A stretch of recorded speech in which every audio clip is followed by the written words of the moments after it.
The envelope was thick and cream-colored with raised lettering that spelled out Stone and Vale Attorneys at Law.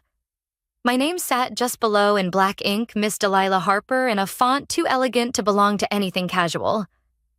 I held it for a moment before opening it, already knowing what it was.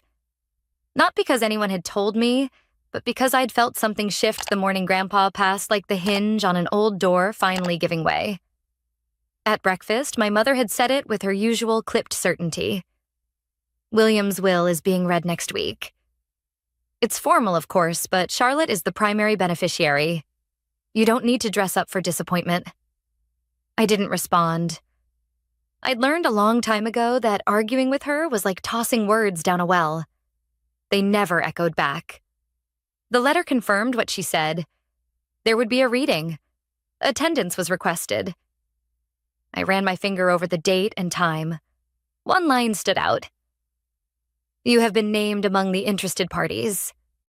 I set the letter down beside my coffee steam curling quietly between the lines. I could already hear my father's voice in my head. Don't embarrass yourself by showing up for something you were never part of. They never meant to be cruel, at least not directly. But sometimes the absence of belief stings sharper than any insult. I wasn't the star.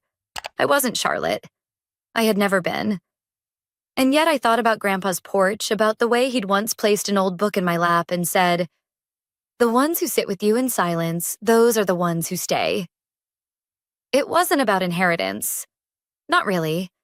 I didn't expect money or recognition or even acknowledgement.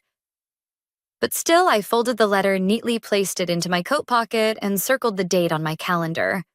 Maybe I wasn't supposed to matter in the room, but I was going to be in it. When we were kids, Charlotte's name echoed through every hallway in our house like it was stitched into the wallpaper. Charlotte got first chair in orchestra. Charlotte's teacher says she's gifted. Charlotte's audition went perfectly. Our parents talked about her like she was already someone important, as if everything she touched turned to something shiny and valuable. I never resented her. Not really. I just learned to live in the spaces between her spotlight. While she stood on stages and posed for pictures, I found quiet corners, the back steps with a book, the garage with Grandpa's old puzzle boxes. Our mother once caught me reading at the dinner table and said, "Why don't you try joining the world? For once I did, but it never stuck." I wasn't loud enough, not impressive enough, not Charlotte enough. Grandpa was the only one who didn't ask me to be louder. He'd pass me small gifts, an old pocket compass, a cracked globe, a map of trails he never got around to hiking. "See where this takes you," he'd say. And I'd spend afternoons tracing lines through places I'd never been feeling like. Maybe he understood the way my mind wandered. He never said I was special. He never had to. The last time I saw him was a Sunday in early October. I brought him a tin of tea I'd found in a little shop downtown, the kind with bergamot and dried orange peel. He made 2 mugs without asking what I wanted. We sat on his porch while the leaves blew across the yard, both of us quiet in that easy way people can be when nothing needs to be fixed. No one knew about that visit. There were no photos, no announcements. He didn't tell me about the will. He didn't tell me anything at all, really. But as I left, he squeezed my hand and said, "You always show up without needing to be seen. That's rarer than you think." It stayed with me not because it was praise, but because it felt like permission. Permission to keep showing up the way I was, even if no one else noticed. Now, as I laid out a plain black dress across my bed and packed a coat with missing buttons, I didn't feel prepared or important. I didn't feel like an heir to anything, but something deeper nudged at me. Not entitlement, just a quiet sense that I needed to be in that room. Not for them, not even for me, for him. The chapel sat at the top of a small hill, its stone walls soaked in early frost. I arrived just before the service started in a plain wool coat that still held the scent of cedar from my closet. The wind bit at my hands as I stepped inside, shaking the cold from my sleeves. Charlotte was already there, wrapped in sleek black silk, her heels impossibly high for winter. People moved around her like she was the widow instead of the granddaughter. She didn't see me at first, or pretended not to. I nodded to the usher. "I'm here for William Harper." He hesitated a moment too long, then pointed to the side aisle. You can sit there. The pews were mostly filled with faces I recognized from a distance. Old neighbors, family friends, people from the firm. My parents sat in the second row, Charlotte next to them, leaning in as my mother whispered something into her ear. I found a seat near the back. No one joined me. Someone behind me muttered, "Why is she here?" Another replied, "I thought she cut ties years ago." I didn't turn around. The murmurs passed over me like wind through trees, sharp but familiar. The urn sat at the front, small and dark, and nothing like the man I remembered. Next to it was a photograph of Grandpa from years ago, standing in front of the cabin in his work gloves, smiling like he wasn't supposed to. They played a hymn I didn't know. The pastor spoke of legacies and faith, but my eyes stayed fixed on the photograph. I thought of that quiet porch afternoon, the one no one knew about, the one that hadn't needed explaining. Grief is a strange thing.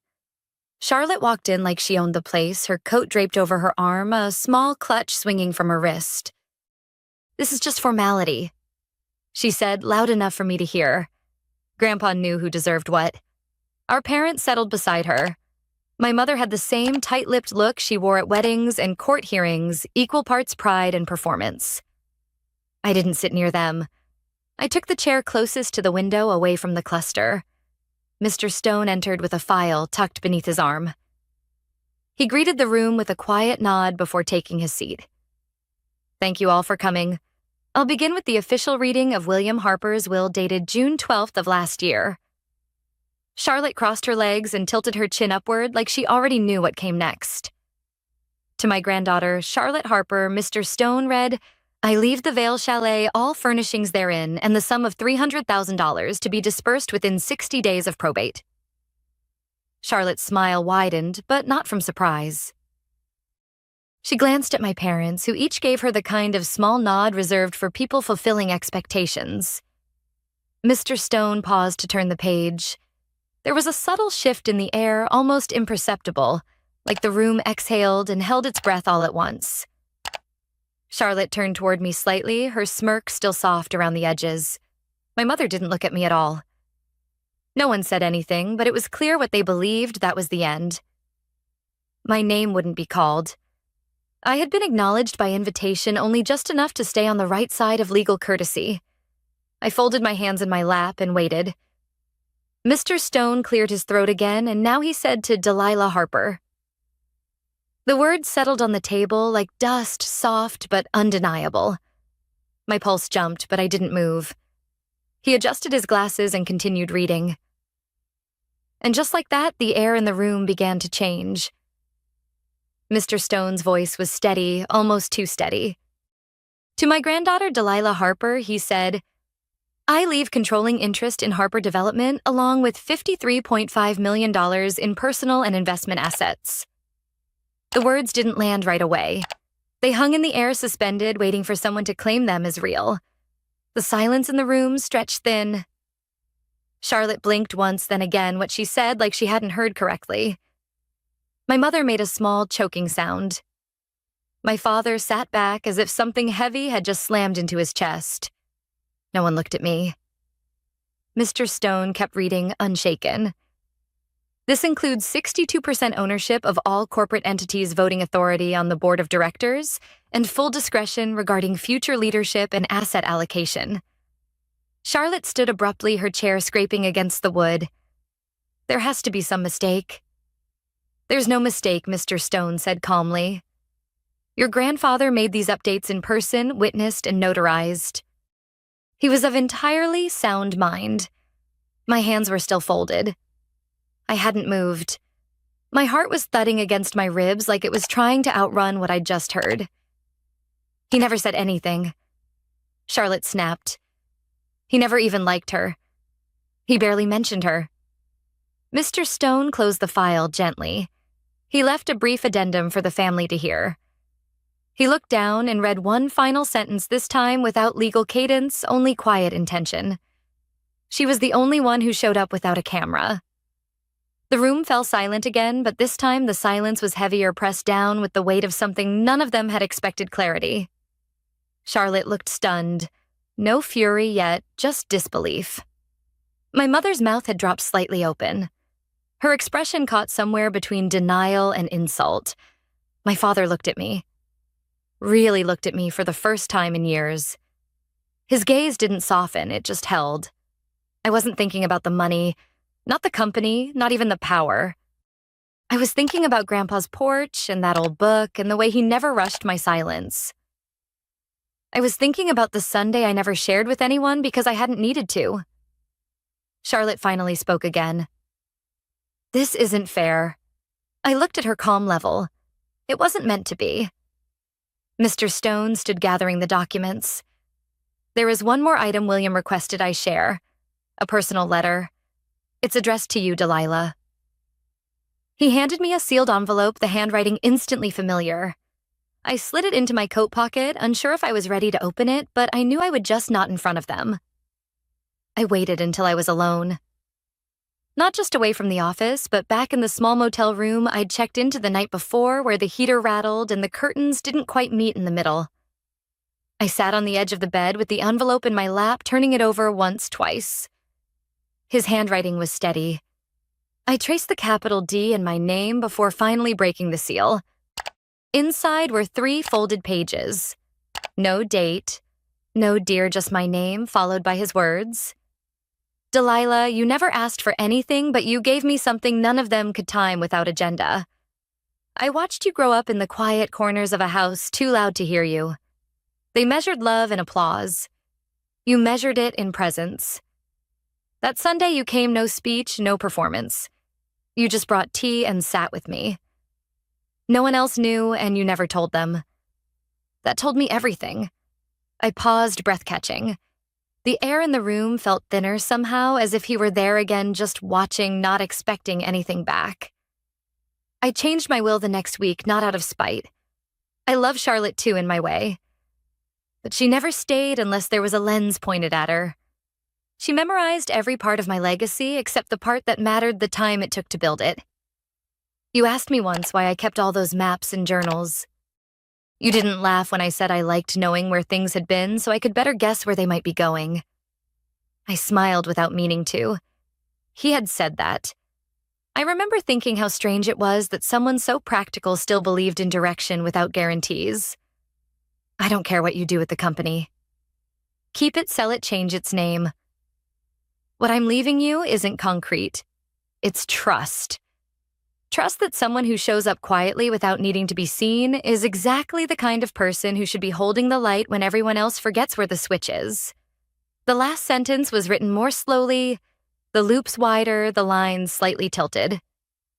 They'll tell you that you don't deserve it, but I've seen what the world rewards, and I've seen what it forgets. I'm choosing to remember you. Love, Grandpa. I folded the letter carefully, pressing the crease with the side of my hand. Then I placed it back in the envelope and slid it under my pillow. It wasn't validation, I felt. It was recognition, soft and firm, like the ground under your feet after you thought you'd been walking on glass. I returned to the office the next morning for the final paperwork. Mr. Stone had asked me to come alone. When I stepped through the door, they were already there. My parents and Charlotte seated stiffly in the waiting area like they were posing for a portrait they hadn't agreed to. Charlotte stood as soon as she saw me. You manipulated him. She said each word sharp and controlled like she'd rehearsed it in the mirror. He was old. He didn't know what he was doing. I didn't answer right away. I just looked at her. Really looked at her makeup. Flawless blouse pressed grief ironed into outrage. I didn't need to prove anything I said. I just loved him. Her face twisted. Don't you dare make this about love. He was my grandfather, too. I nodded. Then you must have known he didn't care for cameras. My mother flinched. My father looked at the ground. Mr. Stone stepped into the doorway, his voice steady. Mr. Harper underwent 2 independent mental evaluations before he amended his will. Both confirmed full competency. His instructions were deliberate and detailed. That doesn't mean it's right, Charlotte snapped. No, I said. It just means it was his choice. My mother broke then. Not loudly, not all at once, but the tears started and she turned her face away from all of us. My father put a hand on her shoulder, but she didn't reach for it. Charlotte gathered her things with clipped movements. "This isn't over," she said, but her voice had lost its center. "You don't get to rewrite the family just because he's gone." I didn't answer. There was nothing else I needed to say.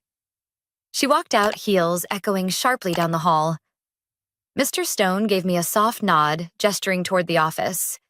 Just a few signatures.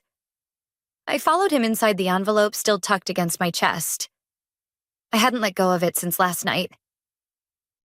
Whatever storm had passed, I was still here, not untouched, but unshaken. The drive to the cabin took just under 2 hours. Snow flurried along the shoulders of the road, the kind that never quite stuck, but whispered that winter was waiting. I hadn't been here in over a decade, but the turns came back to me like muscle memory. The tall evergreens, the sag in the old mailbox, the gravel that popped under the tires as I pulled up the narrow drive. The key turned without resistance. Inside, everything was as he'd left it. The pine table, the faded armchair with the threadbare blanket, the row of books along the shelf that always leaned slightly left. Dust had settled, but nothing had changed. On the mantel above the cold hearth stood a single photograph. I stopped when I saw it. Me, aged 10 legs, crossed on the porch step, reading with my back against Grandpa's knee. His hand rested on my shoulder, and we were both looking down at the same page. I didn't even know the picture existed. Beside it sat a small leather-bound journal.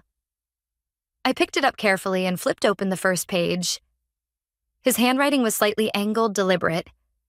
Delilah was never loud. That's how I knew I could trust her. The breath left me like I'd been holding it for years. I sat in the armchair, the journal in my lap, and let the silence fill the room, not heavy, but whole. After a while, I added a few logs to the fireplace and struck a match. The first flame caught, then spread slow and sure. I watched it take shape, listened to the wood settle, and for the first time in longer than I could measure, I didn't feel like I had to explain anything to anyone.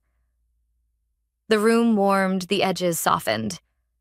I stayed there for a long time until the light glowed steady across the floor, and I could feel the weight of the letter, the photograph and everything I'd inherited, not as a burden, but as a beginning. Delilah learns the profound value of quiet presence and genuine connection over seeking recognition. Through her grandfather's unexpected bequest, she realizes that her unassuming visits free of agendas or cameras were what he cherished most. His trust in her, reflected in the inheritance, teaches her that true worth lies not in applause or visibility, but in showing up authentically. This lesson reshapes her understanding of love and legacy, affirming that the silent, steadfast moments she shared with him were enough to earn his deepest respect, leaving her with a sense of recognition that feels like solid ground beneath her feet. The announcement came right after the pumpkin pie, when the whole family was gathered around Grandpa's mahogany dining table. 32 people spread across 4 generations, all stuffed with turkey and waiting for the traditional post-dinner stories about the good old days, when Grandpa built his construction empire from nothing. Instead, Grandpa stood up slowly, using his cane for support, and cleared his throat for attention. "Before we all get too comfortable," he said, his voice still commanding despite his 87 years, "I have something important to announce. I've been thinking a lot about the future, about legacy, about making sure this family is taken care of when I'm gone." A hush fell over the room. Everyone knew that Grandpa's estate was substantial. The construction company, multiple properties, investments accumulated over 6 decades of hard work. The unspoken assumption had always been that I would inherit the bulk of it, being his eldest grandchild and the one who'd worked alongside him in the business for the past 8 years. "I've made a decision about my will," Grandpa continued, looking directly at me. "Sarah, I know you've always expected to inherit the family business and the estate."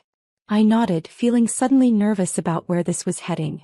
"But I've been watching this family and I've realized that you don't need my money. You've got your own life figured out, your own success. You're independent, capable, strong." Murmurs rippled around the table. My cousin Michael, sitting across from me, was leaning forward with obvious interest. Michael, on the other hand, has been struggling. His restaurant failed last year, he's got 3 kids to support, and Jennifer just lost her job at the bank. They need help in a way that Sarah doesn't. My stomach dropped as I realized what was coming. So I've decided to change my will. The business, the house, the investments, all of it is going to Michael and his family. They need it more, and I believe they'll use it wisely to build a better future for their children. The silence that followed was deafening. I could feel 31 pairs of eyes turning to look at me, waiting for my reaction to having my expected inheritance stripped away in front of the entire family. Michael's face had gone bright red. "Grandpa, I don't know what to say. Are you sure about this?" "I'm absolutely sure. You've got a family to think about, bills to pay, a future to secure. Sarah's doing fine on her own." I looked around the table at faces that ranged from shocked to sympathetic to smugly satisfied. My cousin Jennifer looked like she was about to cry with relief. Uncle Robert was nodding approvingly. Aunt Patricia had her hand over her mouth in surprise. Everyone was waiting for me to react. To argue, to cry, to demand an explanation, to make a scene that would be talked about at family gatherings for years to come. Instead, I stood up calmly, walked over to Michael, and extended my hand. "Congratulations, Michael. I hope it serves your family well." Michael shook my hand uncertainly. "Sarah, thank you for being so understanding. I know this must be hard." "Not at all. Grandpa's right, you need it more than I do." I turned to Grandpa and gave him a hug. "I love you, Grandpa. I hope you enjoy the rest of your Thanksgiving." Then I picked up my purse, said goodbye to the room in general, and walked out of the house I'd expected to inherit someday. As I drove home to my apartment, I couldn't help but smile. If only they knew the truth about who really needed whom in this family. The truth was, Grandpa hadn't been supporting himself for the past 3 years. His construction company had been hemorrhaging money since the 2019 recession, his medical bills had skyrocketed after his heart surgery, and his investments had been liquidated one by one to cover his expenses. The truth was, I'd been quietly paying for everything through a trust fund I'd established in 2021. Grandpa's mortgage, his medical bills, his household expenses, even the lavish Thanksgiving dinner we'd just finished, all of it had been coming out of my account for 36 months. The business that Michael thought he was inheriting? It was $2.3 million in debt and facing bankruptcy within 6 months. The house had a $400,000 mortgage that was 3 months behind on payments. The investments had been cashed out 2 years ago to pay for Grandpa's cancer treatments. What Michael was actually inheriting was a beautiful illusion that I'd been funding with my own money to preserve Grandpa's dignity and keep the family from falling apart. The irony was almost poetic. Grandpa had just given away my inheritance to someone who needed it more, not knowing that the only reason there was an inheritance to give away was because I'd been secretly providing it all along. It had started 3 years ago when Grandpa called me in a panic. The construction business was failing, his savings were depleted, and he was facing foreclosure on the family home that had been in our family for 40 years. "Sarah, I don't know what to do," he'd said, his voice shaking in a way I'd never heard before. "I've never asked for help from anyone, but I'm about to lose everything your grandmother and I built together." That's when I'd made the decision that would change everything. I'd recently sold my digital marketing agency for $12 million. And while the family knew I'd had some business success, they had no idea about the scale of my wealth. I'd been deliberately modest about my lifestyle, driving a 10-year-old car and living in a simple apartment, because I valued privacy and didn't want to change family dynamics. "Grandpa, what if I told you that you don't have to worry about money anymore? What if I could take care of everything?" "Sarah, honey, I can't ask you to." "You're not asking. I'm offering. Let me set up a trust fund that covers all your expenses.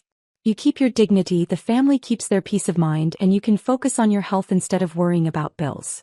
That conversation had led to the creation of the Harrison Family Support Trust, which had been quietly paying for Grandpa's entire lifestyle ever since. The trust covered his mortgage, medical expenses, utilities, groceries, car payments, insurance premiums, and even the generous Christmas gifts he gave to all the grandchildren every year. The family had no idea that Grandpa's money was actually my money.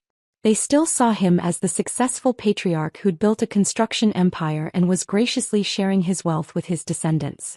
They had no clue that the empire had crumbled years ago and that everything they associated with his success was being funded by the granddaughter they saw as just doing okay for herself. The construction company that Michael was so excited to inherit? I'd been covering its payroll, rent, equipment costs, and outstanding debts for 3 years. The employees thought they were working for a stable family business when they were actually working for a company that existed solely because I was subsidizing its operations. The beautiful family home where we just had Thanksgiving dinner? I'd been making the mortgage payments since 2021, plus covering property taxes, insurance, maintenance, and utilities. Michael thought he was inheriting a valuable asset when he was actually inheriting a money pit that would require constant financial support. Even Grandpa's medical care, which had enabled him to live independently and maintain his commanding presence in the family, was being paid for by insurance policies and medical trusts that I'd established and funded. 2 days after Thanksgiving, I got a call from Marcus Torres, the attorney who managed the Harrison Family Support Trust. "Sarah, I saw the news about your grandfather changing his will. How do you want to handle the trust moving forward?" "What do you mean?" "Well, if Michael is inheriting everything, presumably he'll be taking over responsibility for your grandfather's expenses. Should we start transitioning the trust payments to him?" I thought about that for a moment. Michael and Jennifer were drowning in debt from his failed restaurant and her recent unemployment. They were about to inherit what they thought was a fortune but was actually a massive financial liability. If I suddenly stopped funding Grandpa's lifestyle, they'd discover within weeks that their inheritance was worthless. "Let's give it a month," I said. "I want to see how things play out." That month turned out to be very educational. Michael immediately started making plans for his inheritance. He put his current house on the market, assuming he'd be moving into Grandpa's much larger home. He started shopping for a new car to replace his aging minivan. Jennifer began looking at private schools for their kids, figuring they'd finally be able to afford better education. Meanwhile, the bills kept coming in and Michael kept forwarding them to Grandpa, assuming the old man would handle them as he always had. Except Grandpa had never actually been handling them. I had been. By December 15th, 3 weeks after Thanksgiving, Michael called me in a panic. "Sarah, I need to ask you something and please don't take this the wrong way. Do you know anything about Grandpa's finances?" "What do you mean?" "I mean, I've been trying to understand his accounts and nothing makes sense. The construction company books show massive losses for the past 3 years. The house has a huge mortgage that should have been paid off decades ago. His medical bills are enormous, but I can't figure out how he's been paying them." "Have you asked Grandpa about it?" "I tried, but he gets confused when I ask specific questions about money. Sometimes he seems sharp as ever, but when it comes to finances he just tells me that everything's taken care of, and changes the subject." I could have explained everything right then. I could have told Michael about the trust fund and offered to continue supporting Grandpa's lifestyle indefinitely. I had more than enough money to keep funding the illusion forever. But something stopped me. Maybe it was the memory of sitting at that Thanksgiving table while Grandpa explained that I didn't need his money because I was already successful. Maybe it was the assumption that I would be fine with losing my inheritance because I was independent and capable.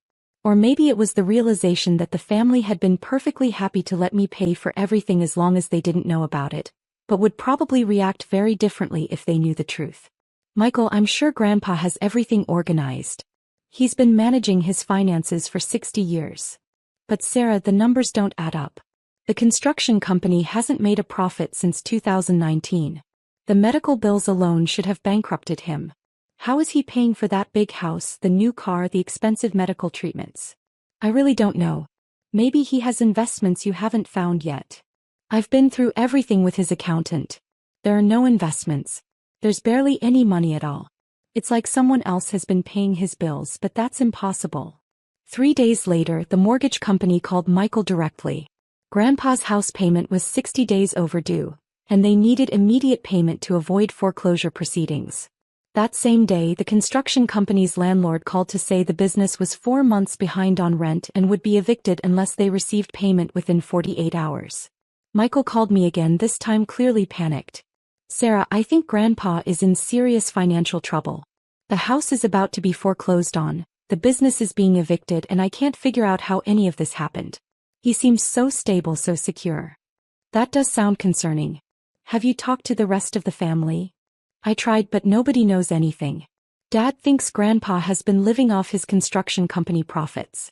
Mom assumed his investments were covering everything. Everyone just took it for granted that he was financially secure. What are you going to do?" "I don't know. Jennifer and I barely have enough money to cover our own bills. We can't take on Grandpa's expenses, especially not when we're still trying to understand how big those expenses are. Maybe you should talk to Grandpa directly? I tried again yesterday.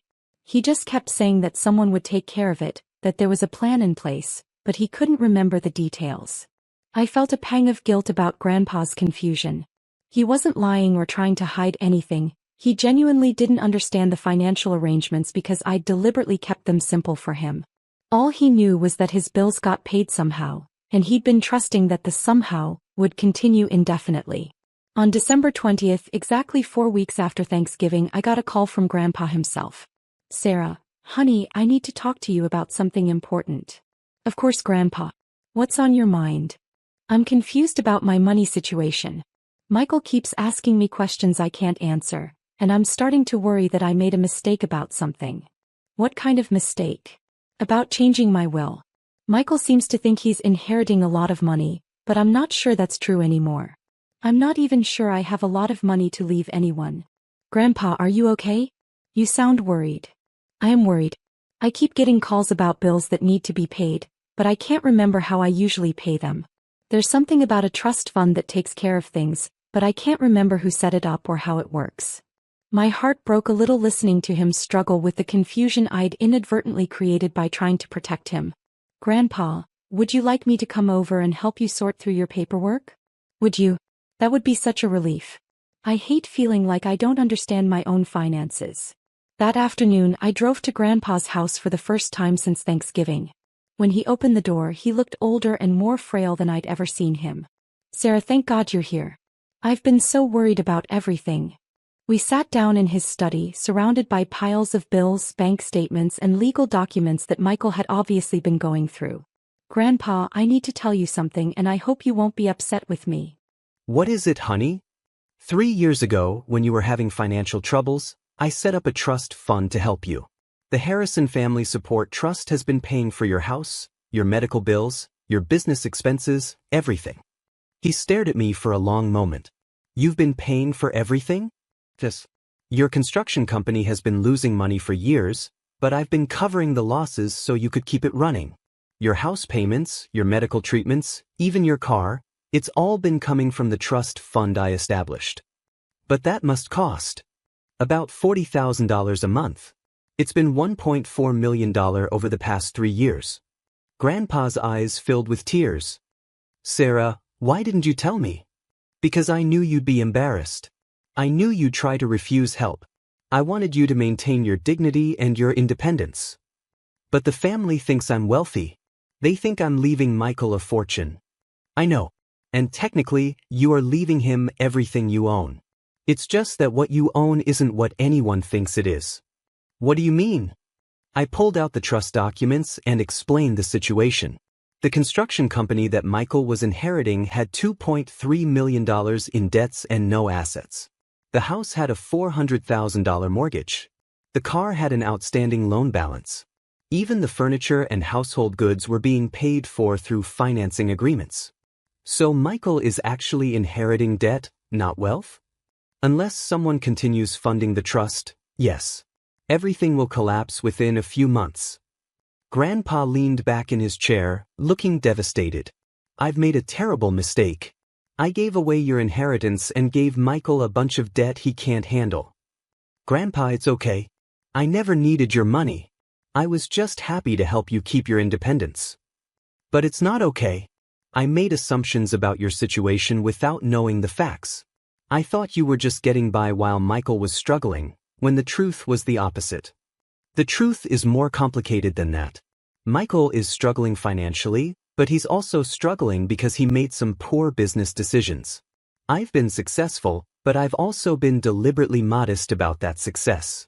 "What do you mean?" I took a deep breath and decided it was time for complete honesty.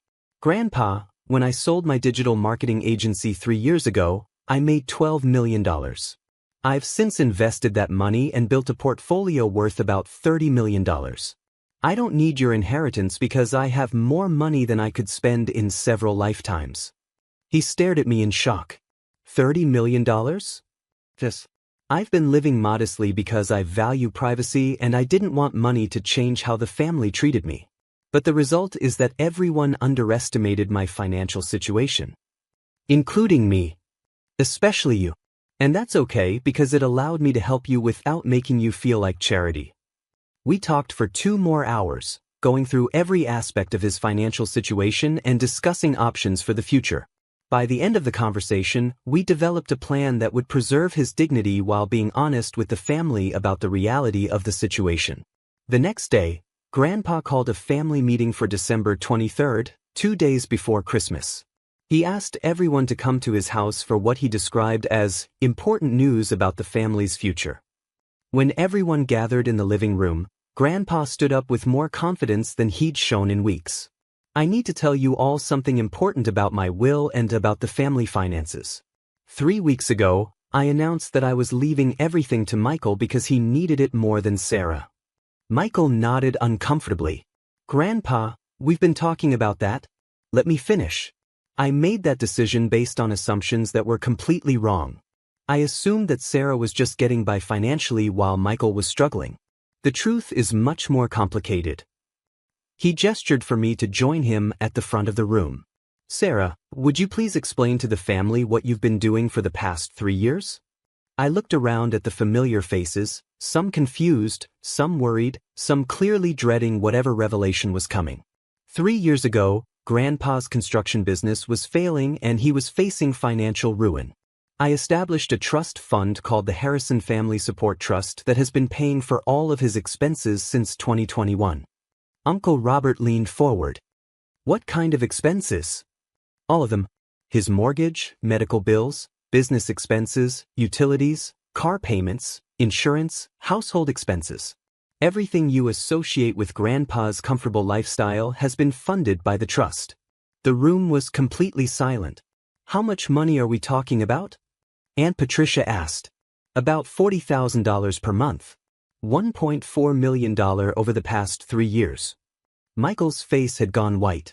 But that means... It means the inheritance you think you're getting doesn't actually exist.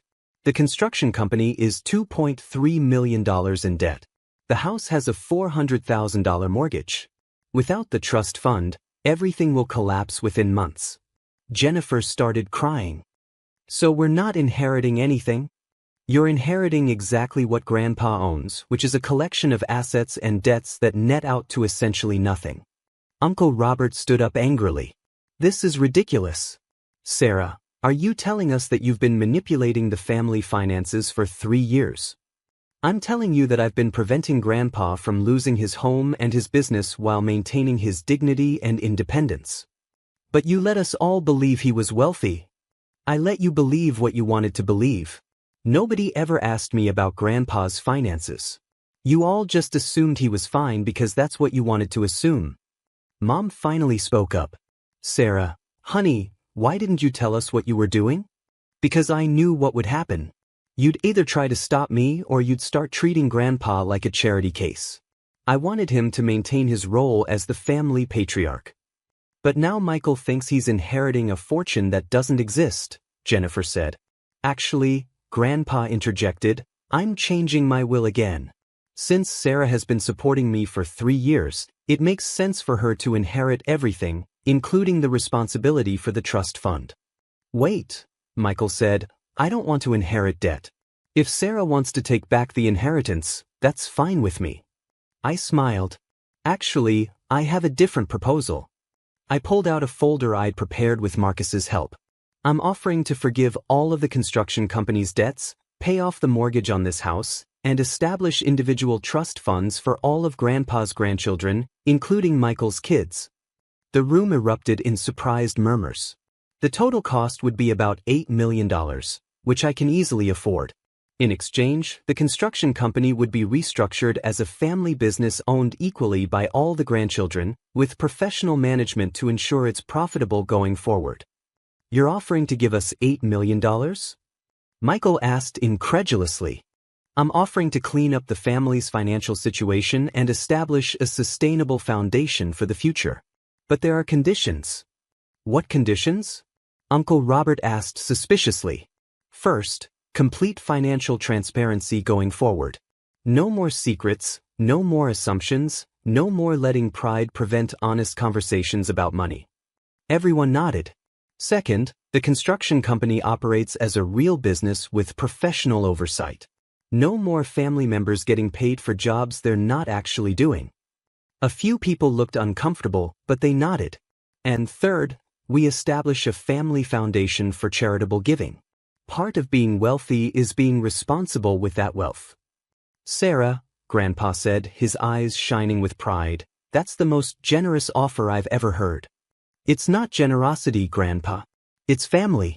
But it's family based on honesty and mutual respect, not assumptions and secrets. 6 months later, the transformation was remarkable. The construction company was profitable for the first time in 5 years under professional management. Grandpa was living comfortably in his paid-off home with full-time care assistants that I was happy to provide. Michael had used his trust fund to start a new restaurant that was actually succeeding this time, with proper business planning and financial oversight. Most importantly, the family dynamics had completely changed. Instead of assumptions and financial anxiety, we had open communication and mutual support. Instead of competition for Grandpa's approval and inheritance, we had collaboration on family business decisions and charitable projects.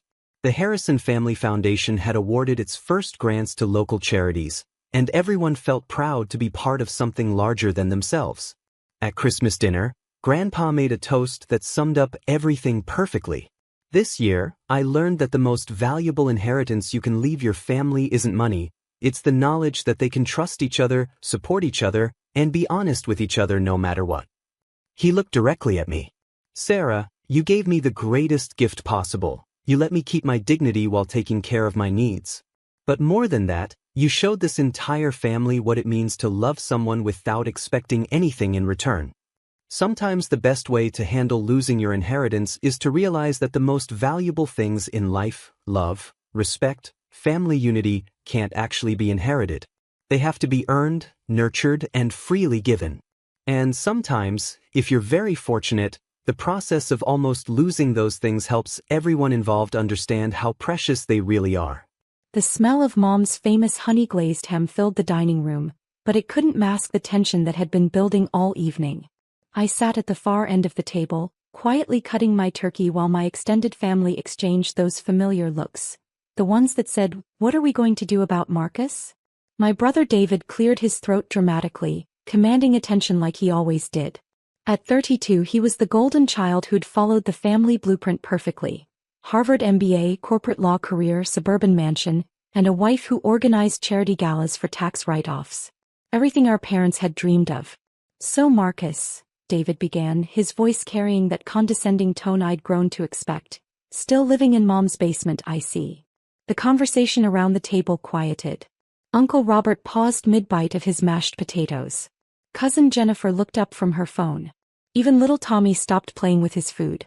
"Actually, it's the converted garage," I corrected with a smile, taking another bite of turkey. David laughed and several family members joined in. "Right, the garage. Even better." He gestured grandly with his wine glass. "College dropout living in Mom's garage at 29. Dad would be so proud." Our father had died 3 years ago, and David never missed a chance to invoke his memory when making a point about my supposed failures. Dad had been a successful surgeon and his expectations for his sons had been crystal clear. Education, profession, respectability. Aunt Sarah shook her head sympathetically. "Marcus, honey, it's never too late to go back to school. Community college has some wonderful programs. Or trade school," Uncle Robert added helpfully. "My neighbor's son learned plumbing. Makes decent money." Mom shifted uncomfortably in her chair. She'd stopped defending me years ago, worn down by the constant family pressure and my apparent lack of conventional success. "Marcus is figuring things out," she said weakly. "Figuring things out?"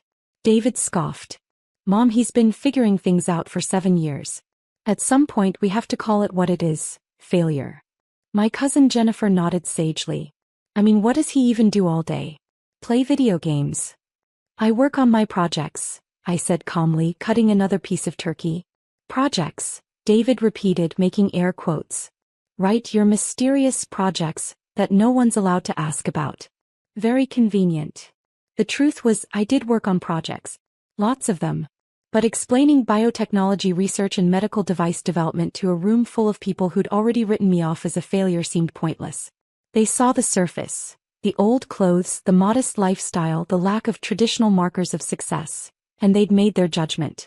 You know what your problem is, Marcus? David was really warming up now, playing to his audience. You think you're too good for regular work. Too creative, too special.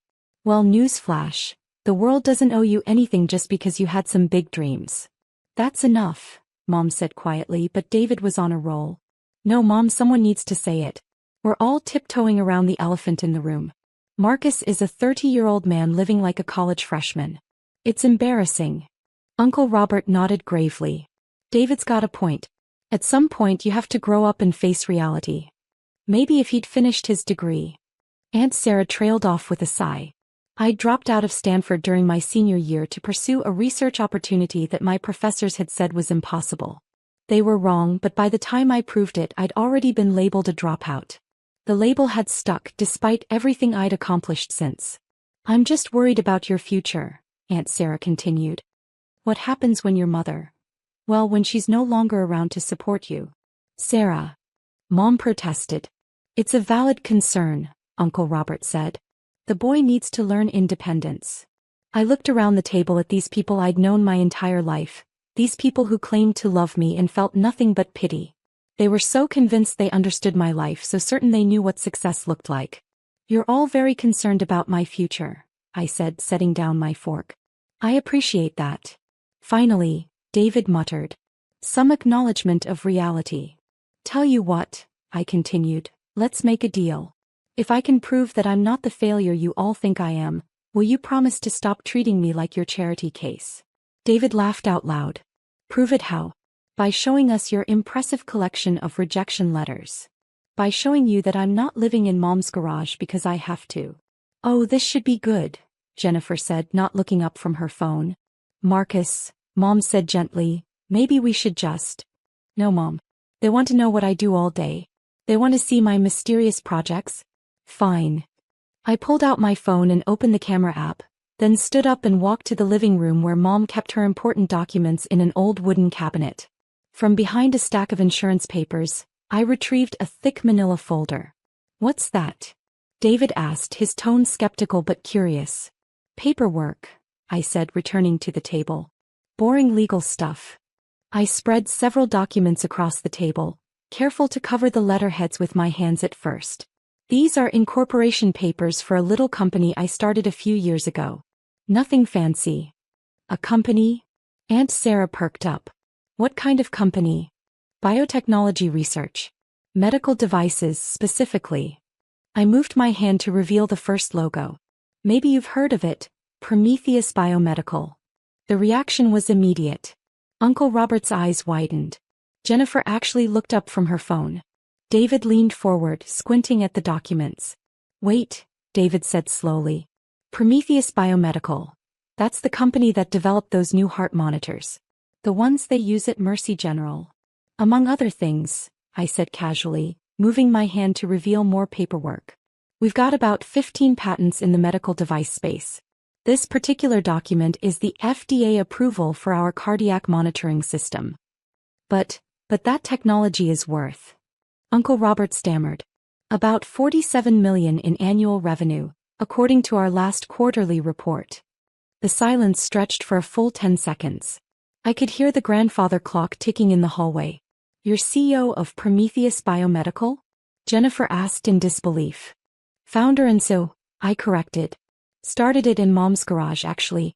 That's why I've been living there. Easier to focus on the work without distractions. David's face had gone pale. That's impossible. I would have known. I would have. Would have what? Taken me seriously? I shrugged. I kept quiet about it because I didn't need the family drama interfering with my research. But the money, Aunt Sarah whispered. If the company makes $47 million. Oh, that's just the cardiac monitoring division, I said, pulling out another set of documents. We've got 3 other divisions. Total company valuation is around $2.8 billion. Last time Goldman Sachs ran the numbers. Uncle Robert's fork clattered to his plate. 2.8 billion? Plus or minus a few hundred million depending on the market. Mom was staring at me like she'd never seen me before. Marcus, you never said. I tried to tell you about my work, Mom. Remember? You said it sounded complicated and changed the subject. David found his voice, though it came out as more of a croak. You're saying you're a billionaire. Multi-billionaire, technically. But who's counting? The room erupted in chaos. Everyone started talking at once, asking questions, demanding explanations. Jennifer was frantically Googling on her phone. Uncle Robert was reading the FDA documents over and over. And Sarah looked like she might faint. I held up my hand for quiet. There's more. More. David's voice cracked. I pulled out a glossy brochure from the bottom of the folder. This is the announcement for our latest project. We're partnering with St. Mary's Hospital to build a new cardiac research wing. State-of-the-art facilities, cutting-edge technology, the works. How much is that costing? Uncle Robert asked weakly. $50 million for the building, another $20 million for equipment, and $10 million for staffing over the first 5 years. Jennifer looked up from her phone, her eyes wide. St. Mary's Hospital, that's where Dad worked. I know, I said quietly. He performed surgery on me there when I was 8. Appendicitis. I remembered how kind the nurses were, how advanced their equipment was. When I had the money to give back, it seemed like the right place. Mom's eyes filled with tears. Marcus. The wing will focus on pediatric cardiac surgery, I continued. Free treatment for families who can't afford it. I figured Dad would have approved. David was reading the brochure now, his hands shaking slightly. It says here the wing will be named after the donor. The Marcus Chin Pediatric Cardiac Wing, I confirmed. They're announcing it tonight on the evening news. Should be on any minute, actually. As if summoned by my words, the television in the adjacent living room came to life. Mom had left it on the local news channel, and the familiar voice of anchor Janet Williams drifted into the dining room.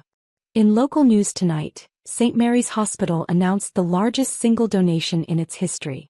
Local entrepreneur Marcus Chin, founder and CEO of Prometheus Biomedical, has pledged $50 million to build a new pediatric cardiac wing. The dining room went dead silent. Everyone stared toward the living room where the news continued. Chen, whose medical device company has revolutionized cardiac monitoring technology, grew up in the area and says he wanted to give back to the community that supported his family. Jennifer was the first to move, practically running to the living room.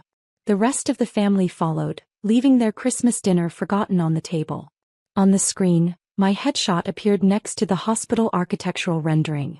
It was a professional photo I'd taken for the company website, wearing a suit and looking nothing like the casually dressed man in their garage. The Marcus Chin Pediatric Cardiac Wing will be fully operational by next fall and is expected to serve over 1,000 children annually. Uncle Robert sank into Mom's recliner. That's you. That's really you on the news. Looks like it. Aunt Sarah was crying now. Oh Marcus, I'm so sorry. I had no idea. We all thought. You thought I was a failure, I finished gently. I know. David stood frozen in the middle of the living room, staring at the television where my photo was still displayed. I don't understand. How did we not know? How is this possible?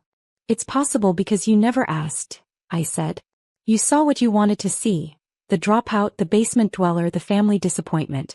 You never bothered to find out what I was actually doing with my life. The news moved on to the weather, but no one was paying attention. Mom came over and hugged me tightly, sobbing against my shoulder. I'm so proud of you, she whispered. And I'm so sorry I didn't believe in you. You let me live in your garage rent-free for 7 years, Mom. That was believing in me more than anyone else did. Over her shoulder I could see David pacing, his face cycling through confusion, embarrassment, and something that might have been anger.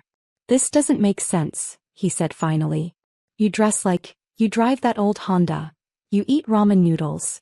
I drive a 15-year-old Honda because it runs fine, I said. I eat ramen because I like it. I dress comfortably because I'm usually working with lab equipment that might get damaged by expensive clothes. But people with money don't live like that. Some do. I'm more interested in my research than impressing people who've already decided I'm worthless. That hit home. David's pacing stopped. Jennifer was back on her phone and I could see her showing something to Uncle Robert. Forbes has an article about him from last month, she said in amazement. 30 under 30, biomedical innovators changing healthcare. Look at this photo, he's giving a speech at some medical conference. Uncle Robert took the phone, squinting at the screen. MIT's Technology Summit. Says here he gave the keynote address on the future of cardiac care. You spoke at MIT? Aunt Sarah asked. A few times. They offered me a faculty position actually, but I'm too busy with the company. The room fell quiet again. I could see them all processing this new reality, trying to reconcile the successful entrepreneur on the news with the quiet family member they'd been dismissing for years. Marcus, David said finally, his voice much smaller than before. I owe you an apology. You owe me several, I said matter-of-factly. But I'm not keeping count. All these years. Got the things I said to you. The way I treated you. The way you all treated me, I corrected, looking around the room.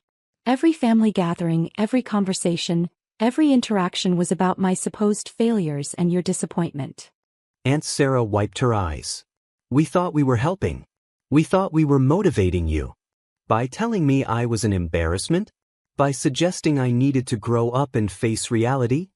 Uncle Robert cleared his throat. In our defense, you never told us about any of this. Would you have listened? When was the last time any of you asked about my work without already assuming it was pointless? The question hung in the air.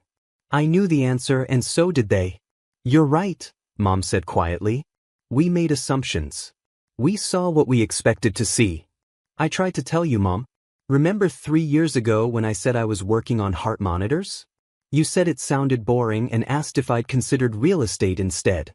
She nodded, looking ashamed. I remember. Or when I mentioned the FDA approval process, and David said I was probably getting scammed by some internet company. David winced. I said that because I was trying to protect you. No, you said it because you'd already decided I was too naive and stupid to know when I was being taken advantage of. That's not. I mean, I didn't.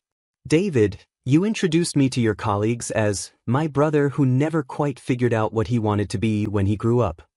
That was last Christmas. The memory clearly stung. David looked away. Jennifer held up her phone again. There's a whole Wikipedia page about your company. It says you hold patents on devices used in over 3,000 hospitals worldwide. About that yet? 3,000 hospitals, Uncle Robert repeated. Jesus, Marks. That's incredible. It's what happens when you focus on solving real problems instead of worrying about what other people think of you. I walked back to the dining room and began gathering up the documents I'd spread across the table. The family followed me, moving like people in a daze. So what happens now? Aunt Sarah asked. Now you know the truth. What you do with that information is up to you. David sat down heavily in his chair. I feel like an idiot. But you should. Marcus, Mom said gently. Don't be cruel. I'm not being cruel, Mom. I'm being honest. For 7 years, this family has treated me like a charity case. You've made jokes about my failures, questioned my intelligence, and suggested I needed to get my life together. Now you find out I've built a billion-dollar company and donated $50 million to sick children, and you want me to pretend that doesn't change anything. Of course it changes things, Jennifer said quickly. We were wrong about you. You were wrong about a lot more than that. You were wrong about what success looks like. You were wrong about what matters in life. And you were wrong about thinking you had the right to judge someone else's path. Uncle Robert nodded slowly. You're absolutely right. We owe you more than an apology. I don't want your apologies, I said, packing the documents back into their folder. I want you to think about why this happened. Why you were so quick to assume the worst. Why you never bothered to really listen to what I was telling you. Because we're snobs, David said bluntly. Because we measure everything by conventional markers, degrees, job titles, houses, cars. And because we're idiots. I looked at my brother with genuine surprise. That was more self-awareness than I'd expected from him. Yeah, I said. That's pretty much it. Aunt Sarah was crying again. I'm so ashamed. All those things I said about community college and trade school. There's nothing wrong with community college or trade school, I said. There's something wrong with assuming that's all someone is capable of just because their path doesn't match your expectations. Can you forgive us? Mom asked. I considered the question seriously. These people had hurt me, disappointed me, and made me question my own worth for years. But they were also my family, and I could see genuine remorse in their faces. I can forgive you, I said finally. But I can't forget. And I won't let it happen again. What do you mean? Jennifer asked. I mean the dynamic changes now. No more lectures about my life choices. No more suggestions about what I should be doing. No more treating me like the family disappointment who needs everyone's pity and advice. David nodded. Fair enough. More than fair. And no more assuming you understand someone's situation just because you can see the surface. Understood.